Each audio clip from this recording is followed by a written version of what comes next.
అదే RTV app వార్తల్ని క్షణాల్లో చదివే అవకాశం ఉంటుంది. ఒక న్యూస్ పేపర్, ఒక టెలివిజన్ ఛానల్ మీ చేతుల్లో ఎప్పుడూ ఉంటాయి. మంగళగిరి నియోజకవర్గ ప్రెస్ వారికి, మీడియా వారికి అందరికీ కూడా నా హృదయపూర్వక నమస్కారం.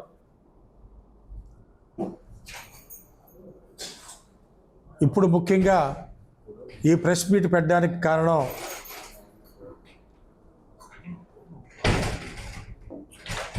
మా మంగళగిరి నియోజకవర్గ స్థానికురాలు,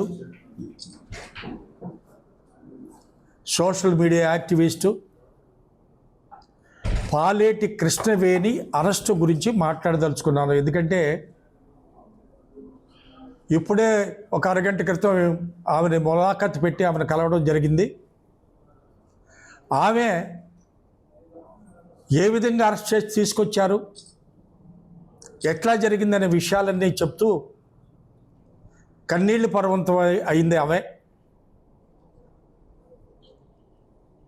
ఓకే, ఆమె ఏదో మాజీ ఉప ప్రధాని వెంకయ్య నాయుడు గారి ఫంక్షన్లో అయిన వాళ్ళ కాకులు మిగతా వాళ్ళ కంచాలు ఏదో సంథింగ్ ఏదో మాట్లాడినట్టుగా దాన్ని బేస్ చేసుకుని కేసు ఫైల్ చేయటం.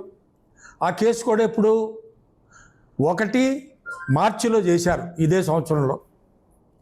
దానికి గాను వెళితే ఒక ఎస్ఐ గారు హైదరాబాద్లో ఉంటుంటే ఆమెని 5 గంటల 10 నిమిషాలకు అక్కడ ఆమెను తీసుకొని దాచేపల్లి పోలీస్ స్టేషన్కి 9 గంటల పై చిలుకకి తీసుకురావడం జరిగింది. అప్పటి నుంచి కూడా అక్కడున్న సిఐ గారు, భాస్కర్ అనే అతనట సిఐ గారు, అతను నానా విధాలుగా బిహేవ్ చేసి దుర్భాషలాడి వ్యక్తిత్వ హననానికి కూడా అతను వెనుకాడకుండా మాట్లాడే విధానం మానవ హక్కుల ఉల్లంఘన కిందకు వస్తుంది. ఆ సిఐ గారు ఆ విధంగా బిహేవ్ చేయకూడదు. ఒక స్త్రీని 9 గంటలకు తీసుకొచ్చి ఇంట్రాగేషన్ అని చెప్పి 3 గంటల వరకు అట్లాగే పెట్టి కనీసం మంచినీళ్ళు కూడా ఇవ్వకుండా, భోజన సంగతి దేవుడు తెలుసు, కనీసం మంచినీళ్ళు కూడా ఇవ్వకుండా అంత దుర్మార్గంగా బిహేవ్ చేశారు అంటే ఇవాళ సాటి ప్రపంచం అంతా చూస్తుంది ఈ విషయాల్ని. ఈ ప్రభుత్వంలో జరుగుతున్న ఇంత దుర్మార్గమైన ఈ పోలీసు రాజ్యాన్ని యావత్ ఆంధ్రప్రదేశ్ అందరం కూడా ఖండించాల్సిన అవసరం ఉందని చెప్తున్నా. ముఖ్యంగా మిత్రులారా, ఏదైనా సరే పోలీసులు వాళ్ళ పని వాళ్ళు చేసుకోవచ్చు, కేసు పెట్టచ్చు, ఎఫ్ఐఆర్ ఫైల్ చేయండి, జడ్జి దగ్గర పెట్టండి, రిమాండ్ చేయండి. నోటుకొచ్చినట్లు బూతులు మాట్లాడడం ఇది ఎంతవరకు సాంప్రదాయం? ఈ సాంప్రదాయాన్ని లోకేష్ గారు, చంద్రబాబు గారు ఇదే విధానంగా చేసి జనాలందరినీ భయభ్రాంతులు చేద్దామనే ఆలోచనతో ఉన్నట్లుగా కనిపిస్తుంది. ఇది సార్, ఇది చాలా తప్పు. పిల్లిని కనుక 4 గోడల మధ్య బంధించి మీరు కొడితే ఆ పిల్లి ఏ విధంగా రివోల్ట్ అవుతుందో ఇవాళ సోషల్ మీడియా యాక్టివిస్ట్ అందరూ కూడా అదే విధంగా రివోల్ట్ అవుతున్నారు. అసభ్యంగా బిహేవ్ చేసినా, అసభ్యంగా పోస్టులు పెట్టినా మీరు చట్ట ప్రకారంగా చర్యలు తీసుకోండి, మీరు ఎవరో కాదంటలా. కానీ వాళ్ళని వ్యక్తిత్వ హననానికి, నోటుకొచ్చినట్టుగా బూతులు మాట్లాడడం, అట్లాగే ఇల్లీగల్గా మీరు చేస్తున్న ఆ పోలీస్ స్టేషన్లో ఉంచిన విధానం, కనీస మర్యాద లేకుండా మంచినీళ్ళు కూడా ఇవ్వకుండా మీరు చేస్తున్న పని, అది ఎంతవరకు సంభవమని ఆలోచించమని మిమ్మల్ని కోరుకుంటున్నా. అసలు ఈ కేసు విషయం ముందుగా కూడా రమారమి ఈ ప్రభుత్వం వచ్చినప్పటి నుంచి కూడా ఆ కృష్ణవేణి అంటే ఇక్కడ పోలీసులు మహా దుర్మార్గంగా బిహేవ్ చేశారు. పార్టీ వాళ్ళు, ముఖ్యంగా స్థానిక పోలీసుల కంటే పార్టీ వాళ్ళు, తెలుగుదేశం పార్టీ వాళ్ళు ఆమెని చాలా చాలా రకాలుగా ఇబ్బంది పెట్టారు. ఆ కుటుంబాన్ని నాకు తెలుసది. ఆమెకి 2 పిల్లలను చదివించుకుంటుంది పెద్దవడ్లపూడి ఒక కాన్వెంట్లో. అక్కడికి వెళ్ళి ఆ పిల్లల్ని ఇక్కడ చదివించడానికి వీల్లేదని యాజమాన్యానికి గొడవపడ్డారు. ఆ యాజమాన్యం వీళ్ళకి భయపడి ఏదో ఎందుకని చెప్పేసి వాళ్ళ పిల్లల్ని పంపించడం జరిగింది. అక్కడ నుంచి మళ్ళా ఆ అమ్మాయి భయపడుతూనే రామ రూరల్ స్కూల్ అని ఒక స్కూల్ ఉంది, చాలా పాత స్కూల్, అది రెసిడెన్షియల్ స్కూలు.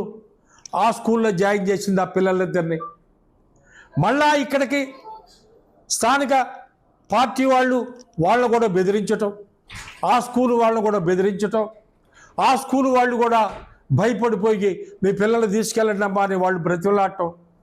మళ్ళా ఆ పిల్లలను కూడా తీసుకెళ్ళి మళ్ళా ఇక్కడ నుంచి ఏలూరులో ఒక స్కూల్లో అక్కడ రెసిడెన్షియల్ స్కూల్లో జాయిన్ చేయటం.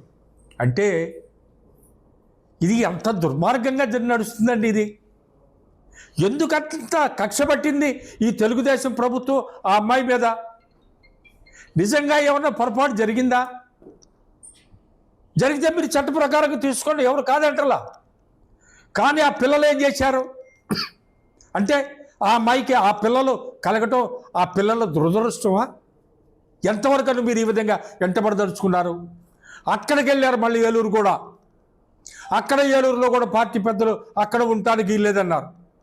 ఆ అమ్మాయి అప్పుడు దిక్కుతోచని స్థితిలో తీసుకెళ్ళి హైదరాబాద్లో ఎక్కడో జాయిన్ చేసి ఒక మూలగా ఉంటూ పిల్లలు చదివించుకుంటూ క్రమంలో మళ్ళా నిన్న జరిగిన ఈ ఉదాంతం. వాక్ స్వాతంత్రం ఉందండి, అట్లానే తప్పు మాట్లాడితే దాన్ని మీరు సహించమని నేను చెప్పను. You take action, I don't mind. కానీ ఈ విధంగా పర్సనల్గా అసలు ఒక స్త్రీతో మాట్లాడే మాటలు కాదంట ఆ అమ్మాయి చెప్తూ బోరును విలిపిస్తుంటే, ఒక స్త్రీతో ఒక ఎస్ఐ ఒక ఆఫీసర్ అయి ఉండి అతను ఆ విధంగా మాట్లాడడం. సిఐ ఎస్ఐ కాదు సిఐ. ఎంత దుర్మార్గం అంటే అది. నువ్వు కనుక ఏంటి ఎక్కువ మాట్లాడుతున్నావు? అమ్మాయి చదువుకున్న అమ్మాయి పద్ధతిగానే మాట్లాడుతుంది. మీరేమైనా ఎక్కువ మాట్లాడితే అమ్మాయి మీకు రివర్స్ మాట్లాడి ఉండొచ్చు. దానికి మీరేమంటారు? మీ పిల్లల్ని నీ భర్తని మొత్తాన్ని కూడా గంజాయి కేసులు ఇరికిస్తాను మిమ్మల్ని. ఏంటదండి? పైగా బూతు మాటలు ఒక స్త్రీని పట్టుకొని. ఎక్కడున్నాం మనం? నాగరికత ప్రపంచంలోనే ఉన్నాము మనం. ఇవాళ ఇంత చదువుకున్నాం, ఇవాళ ముఖ్యమంత్రులు చేస్తున్నారు, మంత్రులు చేస్తున్నారు. మీ కింద జరుగుతున్న ఈ విషయాలను మీరు పట్టించుకోరా? అవసరం లేదా? ఇదే విధానాన్ని ప్రోత్సహిద్దామా? రాబోయే రోజుల్లో ఈ సమాజాన్ని ఈ విధంగానే నాశనం చేద్దామా? మనం ఏం చెప్పబోతున్నాం మన ప్రజలకి? కాబట్టి it's a very very very bad incident ఇది. ఇది అందరూ కూడా నేను ఎందుకు చెప్తున్నానంటే ప్రశ్నితులు మీరు అందరూ కూడా you are the fourth estate. మీరు 4వ పిల్లల ప్రజాస్వామ్యానికి. కమాండ్ డూ ఇట్ సంథింగ్ చేయండి. మీరందరూ కూడా నిలబడాలి. వాళ్ళ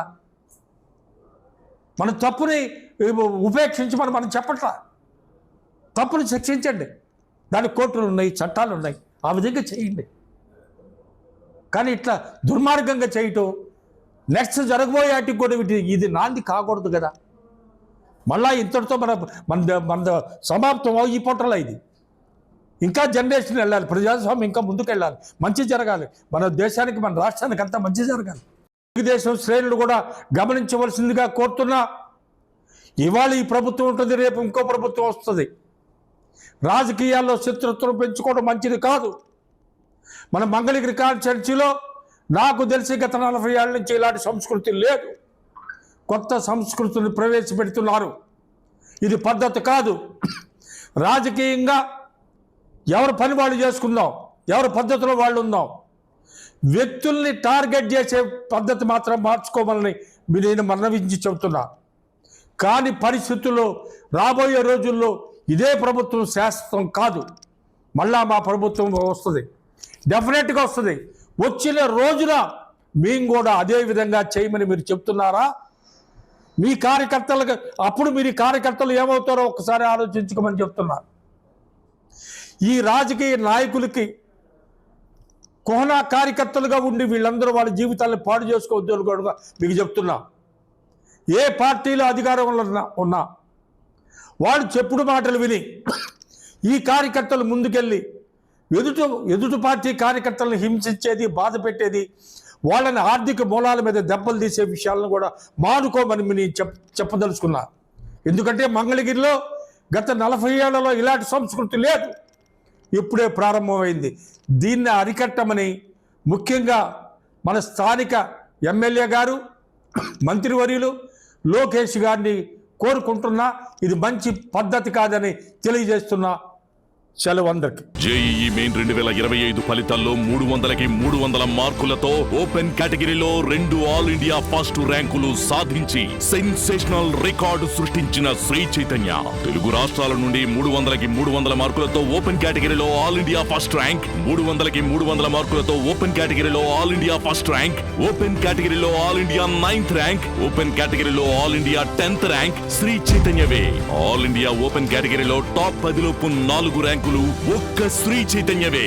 ఇక ఐఐటికి బ్రాండ్ శ్రీ చైతన్యయే.